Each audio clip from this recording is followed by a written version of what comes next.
Pemirsa, sekolah akan dibuka kembali. Lalu ini aman ataukah beresiko? Karena seperti dikatakan Kak Seto tadi, keputusan membuka kembali sekolah harus melibatkan banyak pertimbangan, diantaranya dari Lembaga Perlindungan Anak dan juga psikolog anak. Dan untuk membahasnya kami telah menghadirkan Rita Pranawati selaku Wakil Ketua Komisi Perlindungan Anak Indonesia atau KPAI dan juga psikolog anak Maria Ulfa. Assalamualaikum Ibu-Ibu.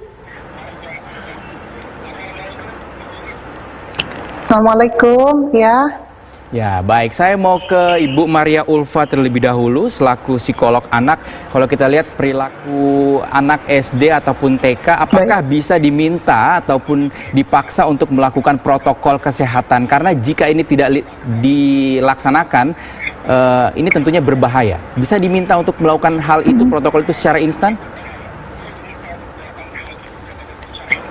Iya, ya memang butuh waktu ya, butuh proses ya, karena memang perubahan yang harus kita hadapi, perubahan yang harus kita jalani ini sifatnya instan ya, instan dalam arti segala sesuatu itu berubah dalam hitungan hari, hitungan bulan gitu, dan kita harus mengubah kebiasaan-kebiasaan yang dulunya kita jalani, kemudian menjadi perubahan-perubahan yang tidak biasa, terutama untuk anak-anak. Nah, pertanyaannya apakah bisa anak-anak TK, anak-anak SD diajarkan untuk menerapkan protokol kesehatan?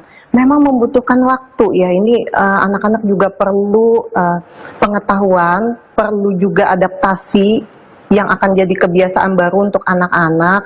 Kemudian lagi pihak sekolah juga gitu, apakah sudah siap, guru-guru juga apakah sudah siap gitu. Yang kebiasaan-kebiasaan yang sebelumnya ada itu seperti adanya area bermain di sekolah. Anak-anak kan berpikir ketika datang ke sekolah bukan hanya untuk belajar tapi juga buat bermain, bertemu teman-temannya. Nah, ini memang harus kita perlu ingatkan bahwa ketika datang ke sekolah akan ada jarak-jarak yang harus diterapkan oleh anak-anak. Yang tadinya anak-anak bisa duduk sebangku dengan temannya, bersenda gurau, bermain bersama, mungkin akan ada jarak yang harus diikuti oleh anak. Nah, ini memang nggak mudah, Mas.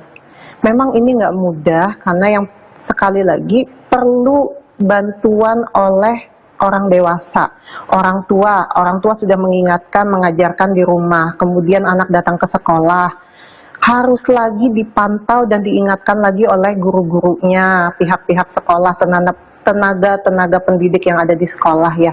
Itu sangat penting. Baik, nah, Ibu kita Maria juga perlu mempelajari juga dari Iya, baik Pak. Baik, ini berarti tidak bisa dilakukan secara instan ya? Halo. Baik, Ibu Maria.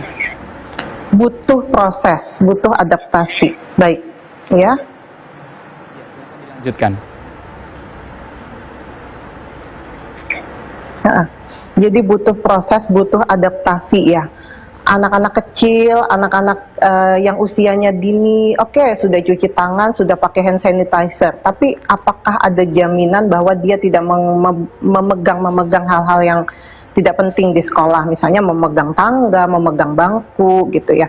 Ini juga perlu ketika sekolah dibuka kembali, yang pertama selain kita mengingatkan, mengajarkan kebiasaan-kebiasaan baru untuk anak-anak kita, perlu juga pendampingan atau pengawasan dari pihak sekolah ya, seperti semua area sekolah sudah disemprot disinfektan, tapi apakah anak-anak ini udah benar-benar menjaga jaraknya, kemudian di sekolah itu udah benar-benar diatur sedemikian rupa untuk tempat duduknya, kemudian lagi guru atau anak-anak yang menggunakan fasilitas umum seperti itu, seperti misalnya naik angkutan umum ke sekolahnya. Nah, itu juga harus diperhatikan. Jadi ketika sekolah memutuskan untuk kembali dibuka, selain melihat atau mengawasi kebersihan di sekolah, perlu juga sebelum berangkat sekolah melihat kembali sebelum prosesnya seperti itu. Baik, Mas. Ibu Maria Ulfa, kita